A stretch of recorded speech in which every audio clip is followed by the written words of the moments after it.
लड़कियों को भगवान से ज़्यादा राममोहन रॉय, भीमराव अंबेडकर, ज्योतिबा फुले, विद्यासागर जैसे लोगों की पूजा करनी चाहिए। और जो ये लड़कियां व्रत करती फिर रही हैं कि 16 सोमवार कर लेते हैं अच्छा पति मिलेगा, फलाना व्रत कर लेती है, ढिमका व्रत कर लेती है, चमका व्रत कर लेती है, बहन कुछ नहीं मिलना। ठीक है, अपने राइट्स पढ़ लो, फंडामेंटल राइट्स याद कर लो, संविधान पढ़ लो, थोड़ा बहुत अपने हक की बात सीख लो। साथियों नमस्कार, जय भीम, सत श्री अकाल, आदाब। मैं उमेश करुणा और आप देख रहे हैं बहुजन हितैषी। आप जो इस शख्स को देख रहे हैं, जो कि देखने में लगता है धीरेन्द्र कृष्ण शास्त्री के जैसा, यानी उसका जुड़वा भाई सा यह लगता है। इसने एक कुकर्म किया जो कि इसकी देश भर में थू-थू हो रही है, इसकी खिंचाई हो रही है, क्योंकि इसने राम रहीम व आसाराम के जैसा कृत्य किया है। एक नाबालिग लड़की के साथ इसने शोषण किया, उसका बलात्कार किया, शादी करने का दिलासा देता रहा, और जब वह गर्भ से रही तो उसका गर्भपात करा दिया और कहा कि अभी तुम नाबालिग हो, जब बालिग हो जाओगी तब मैं तुमसे विवाह करूंगा। इतने मेरी आप सेवा करते रहे, भरपूर तरीके से सेवा करती रहे और निर्वस्त्र आकर मेरा मनोरंजन करती रहे। इस प्रकार की इसकी हीन भावना है। आज यह जेल की सलाखों के पीछे जा चुका है। हम आपको बताएं कि बिहार के दरभंगा से यह खबर, जो कि सोशल मीडिया पर काफ़ी सुर्खियों में है, जिसमें बताया जा रहा है कि मिथिलांचल का यह कथावाचक है, जो कि आज महिला थाने में इसके खिलाफ रिपोर्ट हुई थी। और उसके बाद आप देख सकते हैं किस प्रकार से हंस रहा है अभी भी।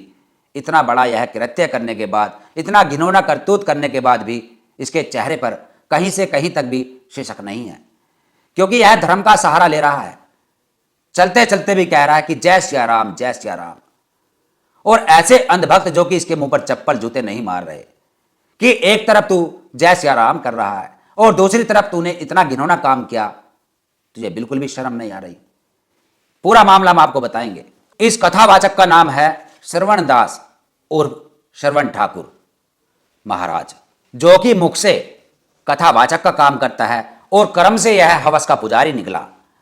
इस बात से तो आप सीधा सीधा अनुमान लगा सकते हैं कि वस्त्र पहन लेने से या माथे पर टीका लगा लेने से या कथाएं करने से किसी को आप ब्राह्मण का दर्जा या कोई पूजनीय का दर्जा नहीं दे सकते। उसके कर्म के अंदर पवित्रता होनी चाहिए, तभी आप उसको एक ऊंचा स्थान दे सकेंगे। ये आपको सीखना होगा, क्योंकि संत शिरोमणि रविदास जी ने जो कहा कि ब्राह्मण मत पूजिए जो होवे गुणहीन, और पूजे चरण चंडाल के जो होवे गुण प्रवीण। ये इसी ऐसे ही लोगों के ऊपर कहा कि इनके वस्त्र देखकर या इनकी शिकल सूरत देखकर इनको पूजनीय मत बनाइए, इनके कर्म देखिए। और यही कबीर साहब ने भी कहा कि जाति ना पूछो साधु की, पूछ लीजो ज्ञान, मोल करो तलवार का, पड़ी रहने दो मयान। कि ऐसे साधुओं की जाति देखकर, ऐसे साधुओं के वस्त्र, ऐसे साधुओं के माथे पर तिलक लगा देखकर, या बड़ी बड़ी गाड़ियां या इनके बड़े बड़े दरबार देखकर आप इनको कभी भी साधु ना समझे। इनके ज्ञान को देखिए, इनके चरित्र को देखिए, और तब इनको आप साधु मानने, वरना आपका इसी प्रकार शोषण होता रहेगा जैसे कि आज हुआ, इससे पहले हुआ। बहुत सारे ऐसे ऐसे सवाल खड़े किए हमारे संतों महापुरुषों ने, ऐसे निकम्मे, ऐसे हवस के पुजारी, ऐसे पाखंडियों के खिलाफ, लेकिन आज भी हमारे समाज की समझ में नहीं आ रहा है। हम आपको स्टोरी के माध्यम से यदि बता दें तो आप चकित रह जाएंगे।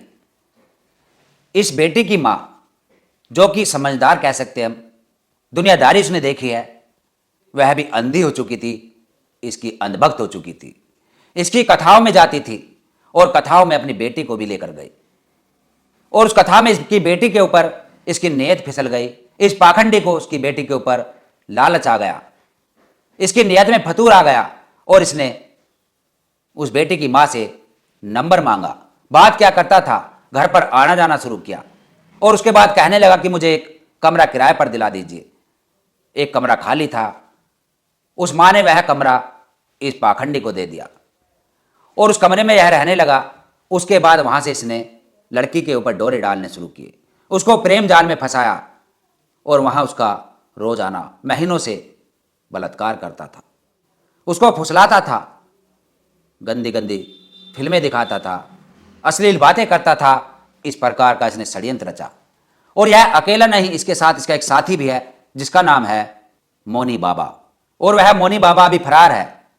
वह अभी अरेस्ट नहीं किया गया, उसका भी इसमें हाथ बताया जा रहा है।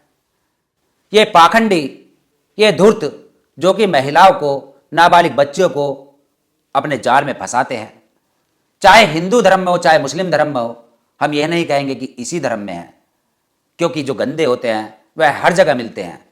और इसी के ऊपर जो एक कहावत है कि मुस्लिम की बेटी हिंदू को प्यारी हो और हिंदू की बेटी मुस्लिम को प्यारी हो, ऐसे बलात्कार करने वाले दोषियों को फांसी दे दो, चाहे कोई मुल्ला हो चाहे कोई पुजारी हो। यह बात दोनों पर लागू होती है। यहां हम किसी का पक्षपात नहीं करेंगे, क्योंकि लोग सवाल खड़े करते हैं कि आपको केवल हिंदू धर्म में ही कमियां दिखती है। जहां भी कमी दिखती है हम उसके ऊपर बोलते हैं, अनेकों बार बोलते रहे हैं। बहुत सारी ऐसी खबरें हमने बनाई जो कि इस्लाम के अंदर भी इस प्रकार का किसी ने कृत्य किया, उस पर भी हम बोले, हम आपको बताए। वहीं दूसरी तरफ एक अम्बेडकरवादी एक युवती जो कि सोशल मीडिया पर वायरल हो रही है, वह ऐसे पाखंडियों से सावधान होने की बात कर रही है, वैज्ञानिक दृष्टिकोण को अपनाने की बात कर रही है, और डॉक्टर बाबा साहब अम्बेडकर जी को इसलिए पूजने बता रही है क्योंकि उनसे जो कोई पढ़ लेता है, जो कोई उनकी विचारधारा को अपना लेता है, तो वह ऐसी जो एक कृत्य हुआ, ऐसे षड्यंत्र में कभी नहीं फंसता। खासतौर पर युवतियों को सावधान रहना चाहिए। आप सुन सकते हैं इस लड़की ने क्या कहा, क्या कुछ कहा। इसको मारने तक की भी धमकी दी जा रही है, जबकि इसका कोई कसूर नहीं है। यह केवल एक वैज्ञानिक दृष्टिकोण से जोड़ने की बात कर रही है, जिसको संविधान का आर्टिकल 51A भी इजाजत देता है कि भारत को वैज्ञानिक दृष्टिकोण से जोड़ना चाहिए। सुनिए। लड़कियों को भगवान से ज्यादा राममोहन रॉय, भीमराव अंबेडकर, ज्योतिबा फुले, विद्यासागर जैसे लोगों की पूजा करनी चाहिए। और जो ये लड़कियां व्रत करती फिर रही हैं कि 16 सोमवार कर लेते हैं, अच्छा पति मिलेगा, फलाना व्रत कर लेती हैं, धिमका व्रत कर लेती है, चमका व्रत कर लेती है, बहन कुछ नहीं मिलना। ठीक है, अपने राइट्स पढ़ लो, फंडामेंटल राइट्स याद कर लो, संविधान पढ़ लो, थोड़ा बहुत अपने हक की बात सीख लो। 16 सोमवार करके पति अच्छा ना भी मिला तो केस करके उसको सुधार लियो। अकेला भगवान क्या ही कर लेगा, थोड़ा पढ़ना भी पड़ता है। इस हवस के पुजारी पाखंडी के ऊपर सोशल मीडिया पर लोग अपनी अपनी टिप्पणियां कर रहे हैं, अपना अपना ज्ञान पेल रहे हैं। कोई क्या लिख रहा है तो कोई क्या लिख रहा है, उसको भी हम आपके सामने रखते हैं। जिसमें कि सबसे पहले हम बताएं Bharat A to Z news, जिन्होंने लिखा कि बिहार के दरभंगा में कथावाचक श्रवण दास जी महाराज को नाबालिग से दुष्कर्म करने के आरोप में गिरफ्तार किया गया है। श्रवण दास महाराज ने नाबालिग लड़की को शादी का झांसा देकर हवस का शिकार बनाया था। लड़की धार्मिक स्वभाव की थी। वह आशीर्वाद लेने महाराज के पास गई। युवती गर्भवती हुई तो बाबा ने उसका एबॉर्शन करा दिया था। FIR में क्या कहा, लड़की ने बताया कि श्रवण के पास जब भी वह आशीर्वाद लेने जाती थी, वह कहता था कि जब मेरे पास आया करो, कपड़े उतार दिया करो। और भी ऐसी बहुत सी टिप्पणियाँ हैं। AK स्टालिन क्या लिखते हैं, ये है हिंदू बचाने वाले कथावाचक श्रवण दास। इसने 17 साल की नाबालिग लड़की से शादी का झांसा देकर संबंध बनाए, फिर मुकर गया। नाबालिग ने दिसंबर में महिला थाने में FIR दर्ज कराई थी। लड़की ने शिकायत में कहा था कि प्रेग्नेंट होने पर हमारा एबॉर्शन कराया गया। इसके साथ ही कहता रहा कि पास आओ तो कपड़े उतार दिया करो। पुलिस के मुताबिक जांच के दौरान श्रवण दास के खिलाफ पर्याप्त सबूत मिले हैं। 1 महीने से श्रवण दास की तलाश की जा रही थी। अब आरोपी को पकड़ लिया गया है और न्यायिक हिरासत में भेजने की तैयारी की जा रही है। हिंदू कैसे बचेगा। वहीं किसी ने लिखा कि बिहार के दरभंगा में कथावाचक श्रवण दास महाराज रेप के आरोप में गिरफ्तार। नाबालिग से यौन शोषण करने के आरोप में कथावाचक श्रवण दास महाराज गिरफ्तार। मामले में उनके सहयोगी गुरु मोनी बाबा भी आरोपी है, जो फिलहाल फरार बताए जा रहे हैं। 17 साल की लड़की ने शादी का झांसा देकर रेप करने की FIR कराई थी। पुलिस को जांच के दौरान श्रवण दास के खिलाफ पर्याप्त सबूत मिले। लड़की नाबालिग है, इसलिए पॉक्सो एक्ट भी लगाया है। आसाराम और राम रहीम को दोष सिद्ध होने के बाद भी पैरोल पे पैरोल मिलेगी तो नए नए बाबाओं में डर पैदा थोड़ी होगा और हौसला तो बढ़ेगा ही। ये बात बिल्कुल सच्चाई है। बड़ी खबर, दरभंगा से एक और मनुवादी कथावाचक दबोचा गया।